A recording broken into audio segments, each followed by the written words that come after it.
L'odeur de la maison était censée être réconfortante. Après 9 mois en mer, à transporter du fret à travers l'Atlantique sur un cargo couvert de rouille, je n'imaginais qu'une chose pendant le vol de retour, ma femme Camille courant dans mes bras à l'aéroport. Mes enfants criant « Papa », pendant que je laissais tomber mon sac de voyage et m'agenouillais pour les rattraper. J'avais soigneusement emballé leurs cadeaux, une boussole sculptée à la main pour Lucas, un médaillon sirène pour Chloé. J'avais rejoué ce moment dans ma tête tant de fois que je croyais presque qu'il s'était déjà produit. Au lieu de cela, je me tenais de l'autre côté de la rue, face à ma propre maison, fixant un cauchemar en plein jour. Il y avait une voiture garée dans mon allée, un cabriolet blanc encore couvert de guirlandes et de ballons en plastique bon marché. La plaque d'immatriculation indiquait « Vive les mariés ». Le genre de détail de mauvais goût dont je rirais s'il ne se trouvait pas devant ma foutue maison. Ma maison. J'ai cligné des yeux, espérant que c'était peut-être juste le décalage horaire. Peut-être que je m'étais trompé d'adresse. Peut-être que je perdais la tête. Mais ensuite, j'ai vu le coussin préféré de Camille jeté sur le banc du Porsche. Le vent faisait battre le PAN de sa robe de chambre à fleurs par la fenêtre ouverte à l'étage. Aucune erreur, j'étais bien chez moi. Seulement, je n'y étais pas désiré. Puis, mon téléphone a vibré. Un message de Camille, ne prends pas la peine de venir. Les serrures ont été changées. Les enfants ne veulent pas de toi. C'est fini. C'était tout. Pas de ponctuation, pas de nom, juste 3 phrases qui ont résonné comme des coups de feu. Elle n'a pas dit, parlons-en. Elle n'a pas dit, bon retour. Elle n'a pas dit, je suis désolé. Elle a dit, les serrures ont été changées. Que mes enfants ne voulaient pas de moi. Je n'ai pas répondu avec colère. Je n'ai pas appelé. Je n'ai pas supplié. J'ai simplement tapé, comme tu voudras. Puis j'ai ouvert mes contacts et j'ai fait défiler jusqu'à Vincent Mercier, mon avocat. J'ai appuyé sur appeler. Vincent, c'est le moment, ai-je dit. Lance la procédure. Sans avertissement. Terre brûlée. Je n'ai même pas attendu de réponse. J'ai raccroché. Il était 15h41. À 17h, ses comptes étaient gelés. À 19h, mes demandes de garde légale étaient déposées et la moitié du quartier chuchotait. À minuit, j'avais 22 appels en absence. Le dernier message vocal venait de son avocat, paniqué et frénétique, vous n'avez aucun droit légal de lui faire ça. Il a été coupé. J'ai souri pour la première fois depuis des mois. Laissez-moi vous dire une chose sur le fait de travailler 9 mois sur un cargo avec 34 autres hommes. Vous apprenez la patience. Vous apprenez l'endurance et vous apprenez à souffrir en silence. Je lisais entre les lignes de Camille depuis des années. La façon dont sa voix devenait tranchante comme un rasoir quand j'appelais tard. La façon dont elle oubliait toujours les décalages horaires. La façon dont elle ne me publiait jamais sur aucune de ses photos. Je ne voulais pas y croire à l'époque. Mais maintenant j'avais des preuves. Pas des mots, pas des soupçons. Des preuves. Je suis retourné à la voiture de location et j'ai regardé la maison une dernière fois. Les fenêtres brillaient d'une lumière chaleureuse. Des ombres passaient derrière les rideaux. Des rires filtraient par une fenêtre entr'ouverte. Pas mes rires, pas ma famille. Elle ne m'avait pas seulement remplacé. Elle m'avait effacé. J'ai de nouveau sorti mon téléphone. Il y avait un nouveau message. Un autre de Camille. Tu as toujours fait dans le drame. Grandis et tourne la page. Je suis enfin heureuse. Tu devrais l'être aussi. C'était ça. Le masque était tombé. Camille avait l'habitude de faire semblant. Semblant de pleurer quand je partais. Semblant de me regretter. Semblant d'être loyale. Mais elle n'avait jamais été rien de tout cela. Elle n'était que contrôle et apparence, une manipulatrice professionnelle en pantalon de yoga. Elle n'était pas seulement une mauvaise épouse. Elle était une hypocrite de niveau professionnel. Et elle venait de jouer au mauvais jeu avec le mauvais homme. Voyez-vous, pendant qu'elle était à la maison à publier des selfies filtrés avec de fausses légendes, j'étais en mer, à élaborer des plans d'évasion dans ma tête.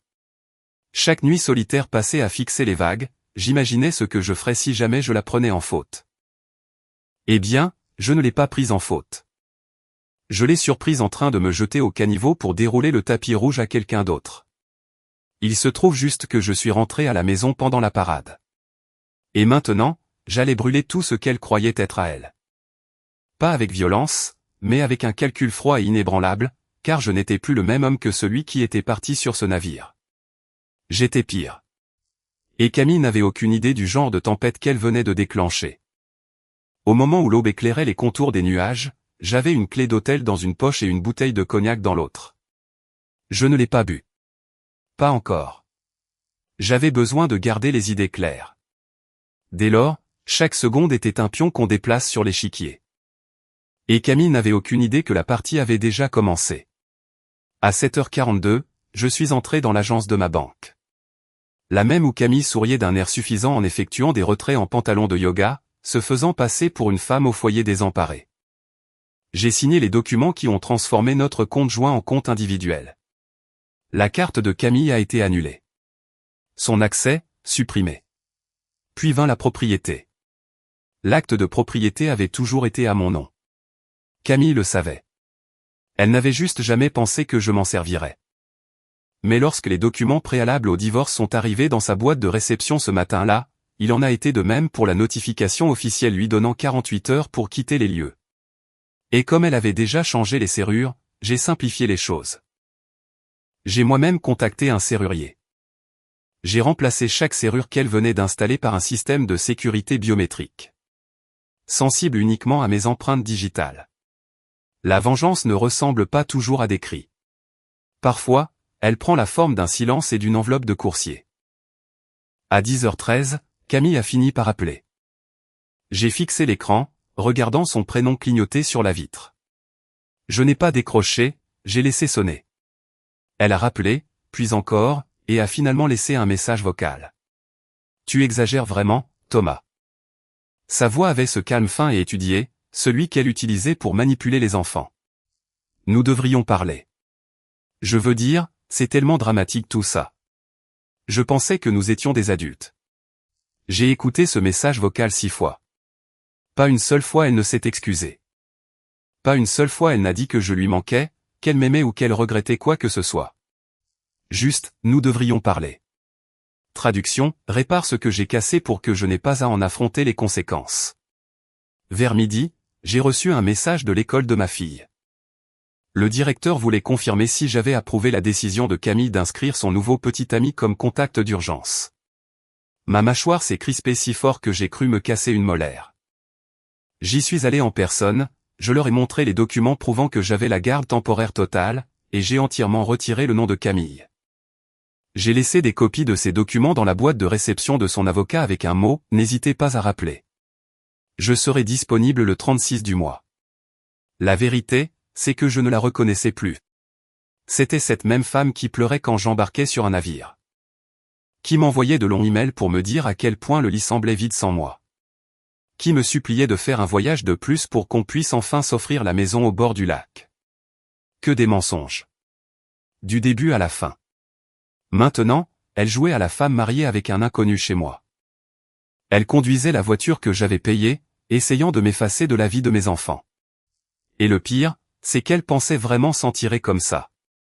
On n'épouse pas un marin en espérant le voir se noyer en silence. Ce soir-là, je me suis de nouveau garé de l'autre côté de la rue. Même vue, mais avec un cœur différent.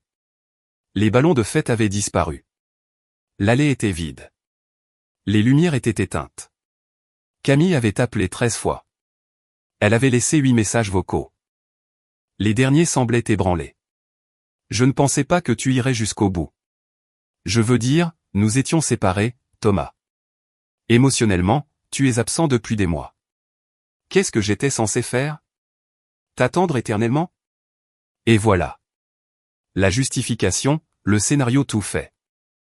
Sauf que je n'avais jamais signé pour un mariage avec une date de péremption. Je ne l'avais pas épousée avec un contrat mentionnant, annulé si le mari part travailler. Je me suis brisé le dos en mer pour tout lui offrir, et elle a tout bazardé au moment où la porte s'est refermée derrière moi. J'avais 2 options. Option 1, crier, me battre, exiger des explications. Option 2, fermer toutes les portes et ne jamais me retourner. J'ai choisi la deuxième, mais juste avant de quitter la voiture, j'ai vu sa silhouette à la fenêtre. Camille, les bras croisés, au téléphone, faisant les 100 pas comme un renard acculé. Je me suis demandé si elle l'appelait son nouvel homme. Le même qui avait probablement porté ma robe de chambre, s'était assis sur ma chaise et avait dormi dans mes draps. Le même qui avait sans doute bordé ma fille avec une fausse chaleur pendant que je transportais des fûts de diesel dans les tempêtes de l'Atlantique. Puis j'ai souri à nouveau, la laissant profiter de sa nouvelle vie. Elle était bâtie sur du sable, et je venais d'en arracher les fondations. Elle avait pris mon absence pour de la faiblesse. Elle avait oublié que les marins ne coulent pas. Nous survivons et, quand nous rentrons, nous amenons la marée avec nous. 2 jours se sont écoulés avant qu'elle ne se présente à mon hôtel. Je prenais mon petit déjeuner seul, parcourant un email de Vincent concernant le gel des avoirs, lorsque j'ai remarqué que l'hôtesse d'accueil jetait un coup d'œil vers l'entrée. Son visage s'est crispé. Je n'ai pas eu besoin de me retourner. J'ai senti la présence de Camille avant même de la voir. Ce parfum de contrefaçon, ces talons lourds qu'elle ne portait que lorsqu'elle voulait manipuler quelqu'un. Elle a marché droit vers ma table comme si de rien n'était. « Thomas » a-t-elle dit. Sa voix avait cette douceur aiguë et forcée qu'elle prenait quand elle voulait obtenir quelque chose. « On peut parler ?» Je n'ai pas levé les yeux de mon café. « Tu as déjà tout dit dans ton texto. Et au cas où tu l'aurais oublié, ne prends pas la peine de venir, ne laisse pas beaucoup de place à la conversation. » Elle a tiré la chaise en face de moi et s'est assise sans y être invitée. « Tu es cruel » a-t-elle dit en croisant les bras. J'étais dans une période sombre, d'accord ? Tu es parti. Tu as été absent pendant presque 1 an et je me suis senti abandonné. J'ai fait une erreur. Mais je ne pensais pas que tu réduirais toute notre vie en cendres pour ça. Une erreur. Je l'ai enfin regardé. Une erreur, c'est d'oublier un anniversaire. Tu as organisé un mariage dans mon allée, Camille. Elle a tressailli comme si je l'avais giflée. Je ne l'ai pas épousée, a-t-elle murmuré. J'ai haussé un sourcil. Alors, qui était concerné par le panneau « Vive les mariés » Elle a hésité. Puis elle s'est moquée. C'était symbolique. J'essayais de tourner la page. Symbolique ? C'est mignon. Les ballons étaient symboliques aussi ? Elle a cligné des yeux, sa façade se fissurant. Pourquoi fais-tu ça ? Tu as changé les serrures. Tu as dit aux enfants que j'étais parti pour de bon. Tu as essayé de m'effacer comme si j'étais un coup d'un soir que tu regrettais. Tu m'as humilié dans ma propre maison. Et maintenant tu demandes pourquoi je fais ça ? Elle s'est penchée en avant, en colère maintenant.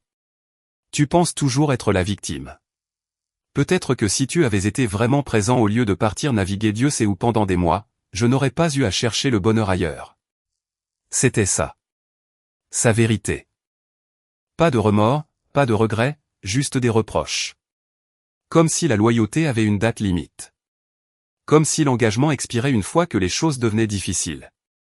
Je me suis levé. Elle a suivi. Thomas, attends. N'insiste pas, ai-je dit en sortant mon portefeuille. J'ai jeté un billet de 50 € sur la table, de quoi couvrir mon café et tout l'ego qu'elle avait brisé en entrant. Tu as perdu le droit de me courir après au moment où tu as fait entrer un homme chez moi et que tu as dit à nos enfants que j'étais remplaçable. Sa voix s'est élevée. Tu ne peux pas simplement fuir tout ça. Je ne fuis pas, ai-je répondu. J'efface. Je l'ai laissé là, dans ce café d'hôtel hors de prix, entouré d'inconnus qui faisaient semblant de ne pas la dévisager. Plus tard dans l'après-midi, Vincent a rappelé.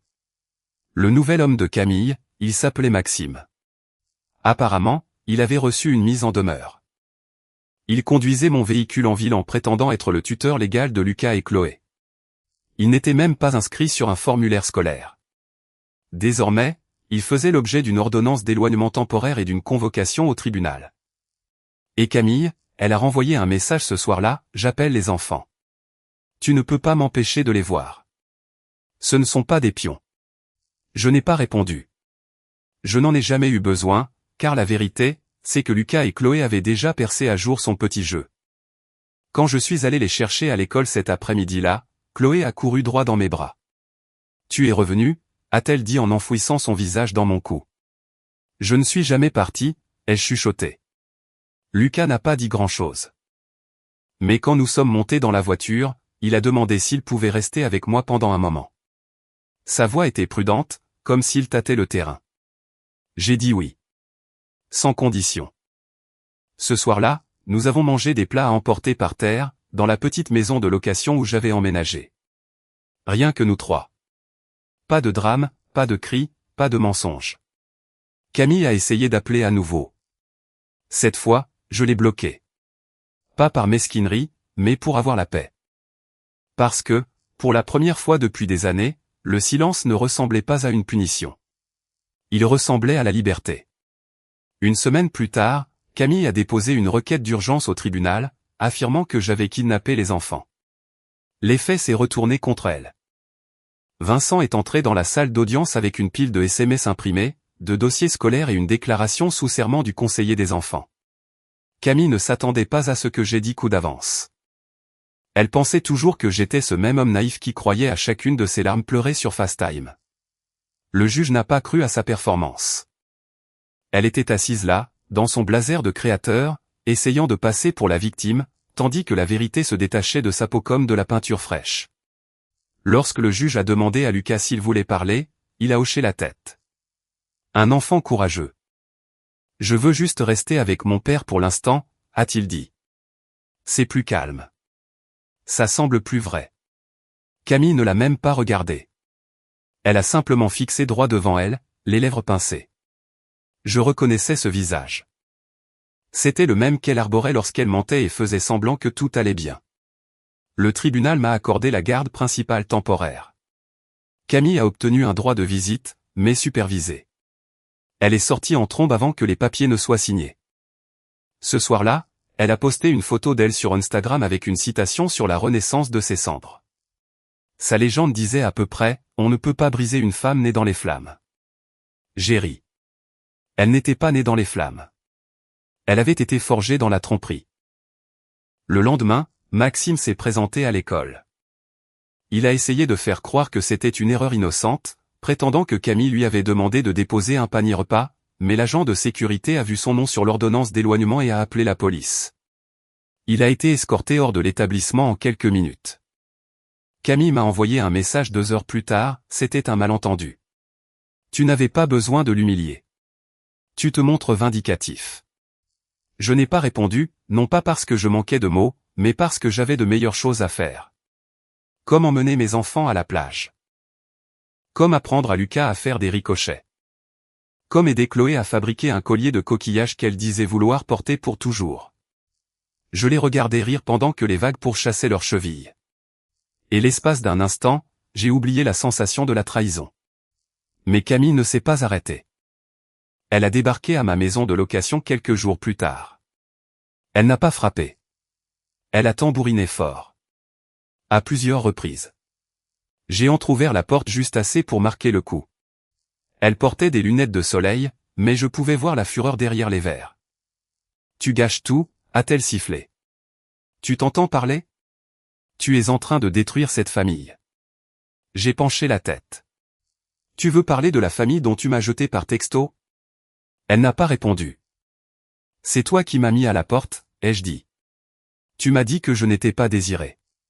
Tu as ramené quelqu'un d'autre chez moi pendant que je me tuais à la tâche pour maintenir cette famille à flot. J'étais seul, a-t-elle rétorqué. Tu crois que c'est facile d'être laissé pour compte pendant presque 1 an? J'avais besoin de quelqu'un.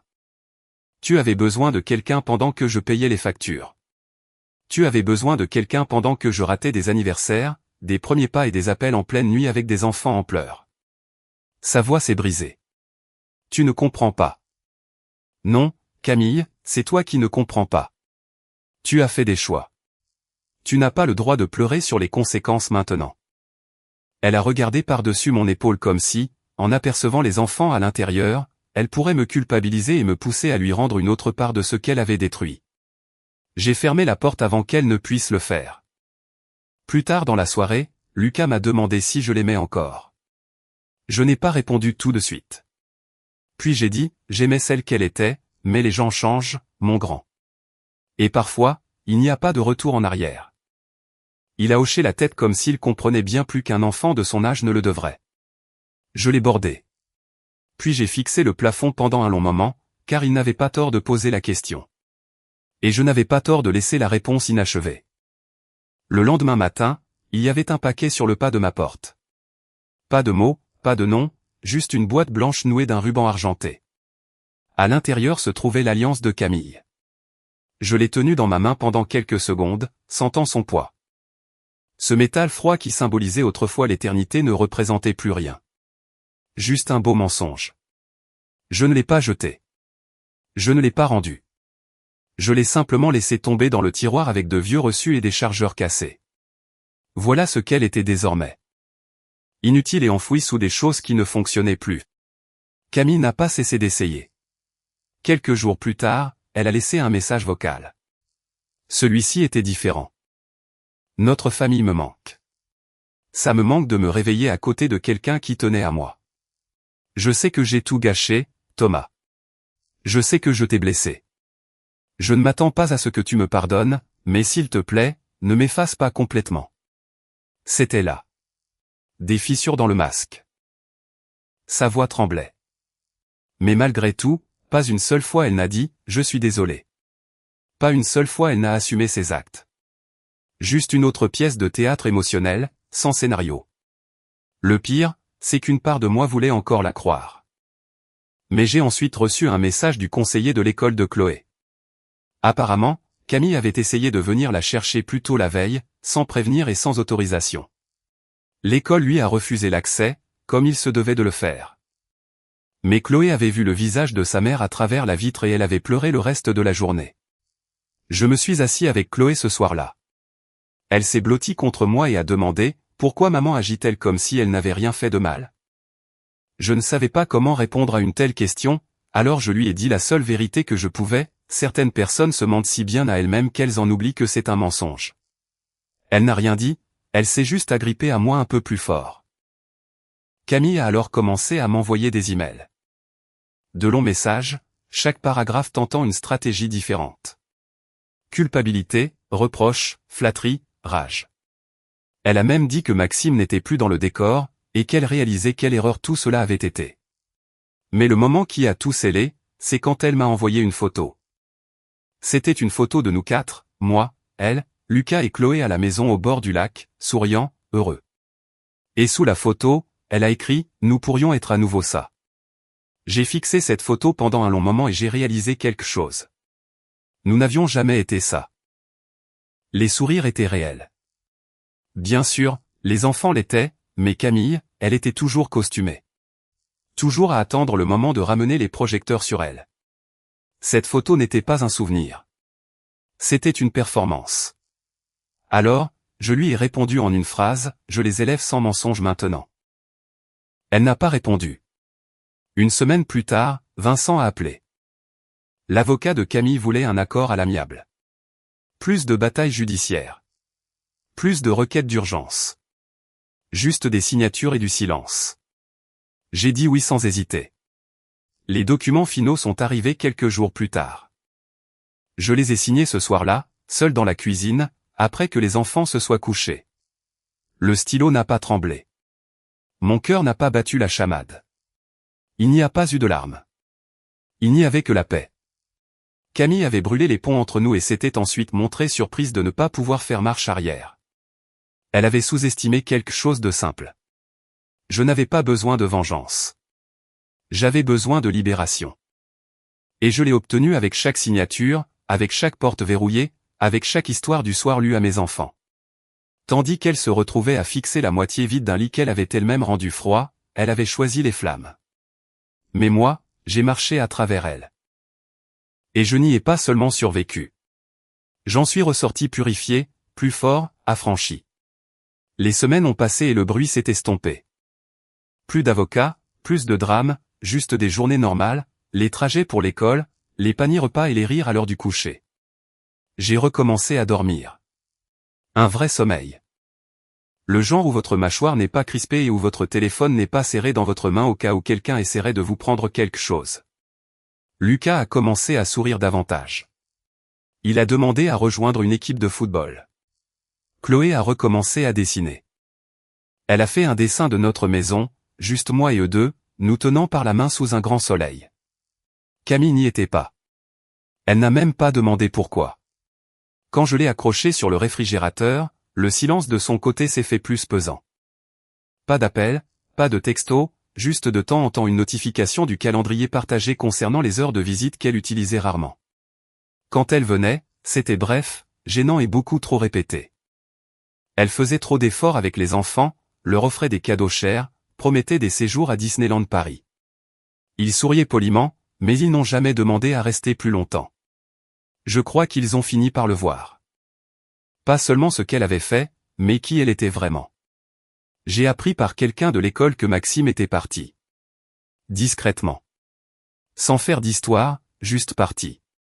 Apparemment, il avait compris qu'être avec Camille n'était pas aussi prestigieux une fois le rideau tombé. Elle avait essayé de s'accrocher à lui de la même manière qu'elle avait essayé de s'accrocher à moi lorsque son public s'était raréfié. Elle m'a dit un jour, les gens ne changent pas. Ils se révèlent. Elle avait raison.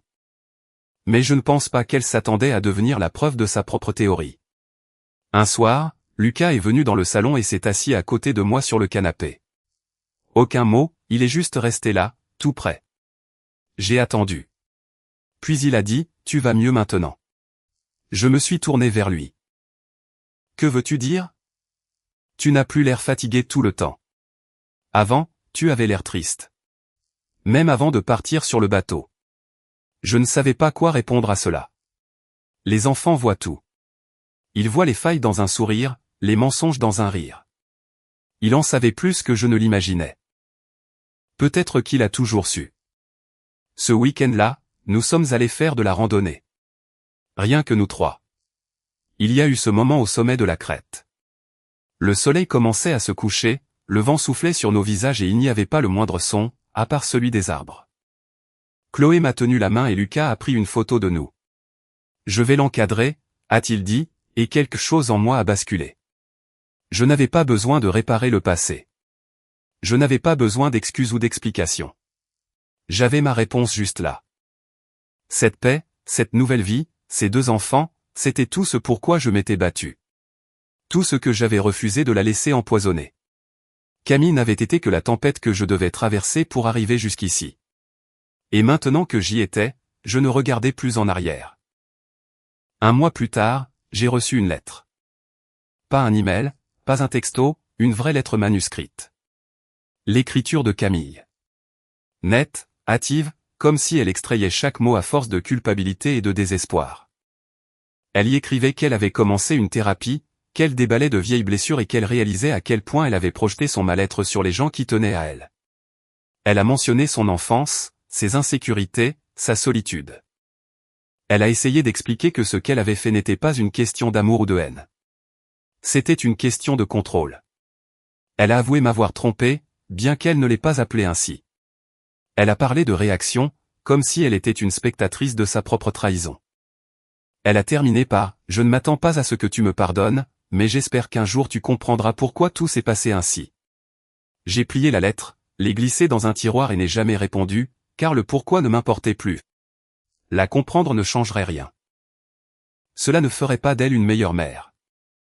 Cela n'annulerait pas ce qu'elle avait fait à notre famille. Et ça ne me rendrait certainement pas les nuits où je restais assis sur un cargo, à me demander si ma femme pensait encore à moi alors qu'elle construisait déjà un nouveau monde sans moi. Mais quelque chose a changé ce jour-là. Pas en elle, en moi. J'ai arrêté de considérer le passé comme une chose dont j'avais besoin de guérir. J'ai cessé de me demander pourquoi elle l'avait fait ou ce que j'aurais pu faire différemment. J'ai abandonné l'idée que ce soit à elle de m'apporter une conclusion. La page s'est tournée quand Chloé a ri si fort au dîner qu'elle a recraché du jus partout sur la table. La page s'est tournée quand Lucas m'a demandé de lui apprendre à préparer son petit déjeuner préféré. La page s'est tournée quand j'ai réalisé que je ne tressaillais plus en entendant le nom de Camille. Ce n'était pas du pardon. Ce n'était pas de l'oubli. C'était juste la fin de toute occupation de l'espace dans mon esprit par elle. Un soir, après avoir couché les enfants, je me suis tenu dans la cuisine et j'ai regardé leurs dessins accrochés au frigo. J'ai vu les photos que nous avions prises lors de randonnées, au bord du lac, dans le jardin. Et j'ai réalisé que c'était un nouveau chapitre. Pas une suite, mais un recommencement. Un chapitre sans mensonge, sans supplier quelqu'un de s'en soucier, sans faux semblant. Je n'étais plus l'homme qu'elle avait quitté. J'étais l'homme que j'avais trouvé. Elle avait essayé de réécrire notre histoire avec quelqu'un d'autre. Mais j'en ai écrit la fin, et cette fin n'était ni la vengeance, ni la rage. C'était la paix. Quelques mois plus tard, je me tenais dans la même salle d'audience où tout avait commencé. Sauf que cette fois, c'était définitif. Le divorce était prononcé. La garde était réglée. Plus d'audience. Plus d'avocat. Camille était assise 2 rangées derrière moi, silencieuse. Pas de larmes coulant sur son mascara, pas de crise de colère, pas de fausses excuses. Juste une présence calme et vaincue. Pour une fois, elle n'a pas parlé. Lorsque le juge a signé le décret final et m'a fait un signe de tête, cela a moins ressemblé à une ligne d'arrivée qu'à la fermeture d'une porte de prison derrière moi. Je suis sorti du tribunal pour me retrouver au soleil, respirant comme je ne l'avais pas fait depuis des années. Aucun poids sur ma poitrine. Aucune tension dans ma mâchoire. Juste de l'air, frais, pur, et à moi. Les enfants et moi avons déménagé une semaine plus tard. Nouvelle maison, nouvelle ville. Rien d'extravagant, juste à nous. Lucas a décoré sa chambre avec des cartes et des photos de cargo. Il m'a dit qu'il aimerait peut-être naviguer un jour. J'ai souri et répondu, seulement si tu promets de rentrer à la maison. Chloé a peint sa chambre en jaune. Vif, têtu, plein de lumière, tout comme elle. Elle m'a demandé d'accrocher sa photo préférée au-dessus de son lit, celle de nous 3 à la plage. C'est devenu notre symbole, la preuve que nous avions reconstruit quelque chose de meilleur à partir des décombres. Parfois, Camille appelait. Je répondais, mais je ne l'ai jamais laissée revenir dans ma vie. Elle voyait les enfants quand le tribunal l'autorisait. Elle faisait plus d'efforts maintenant. Moins de manipulation, plus d'investissement, mais il était trop tard pour que ça ait de l'importance. Les enfants étaient assez grands pour la cerner clairement. Il l'aimait, mais il ne lui faisait pas confiance. Pas encore. Peut-être même jamais. Et moi? J'ai recommencé à écrire. Tenir un journal, une chose que je n'avais plus faite depuis avant que l'océan engloutisse une si grande part de mon temps. J'écrivais, non pas pour tourner la page, mais pour y voir clair, pour me rappeler du chemin parcouru. J'ai rencontré des gens, discuté, ri. Lentement, je me suis rappelé ce que l'on ressentait à être un homme en dehors de la douleur. Et finalement, j'ai arrêté d'attendre que le passé frappe à ma porte. Il ne l'a jamais fait. Un soir, alors que je bordais Chloé, elle a levé les yeux vers moi et m'a dit, « Tu n'es plus triste. » J'ai marqué une pause. Puis j'ai souri. Non, je ne le suis plus. Elle a hoché la tête, satisfaite, et a fermé les yeux. Et dans ce moment de calme, avec le son de la respiration de ma fille et la maison enveloppée de paix, j'ai réalisé que Camille avait brisé quelque chose. Mais elle ne m'avait pas brisé, moi. Elle m'avait libéré. Et en perdant tout ce dont je pensais avoir besoin, j'ai trouvé tout ce que j'ignorais pouvoir reconstruire. En plus fort, en plus vrai, et bien à moi. C'était la fin.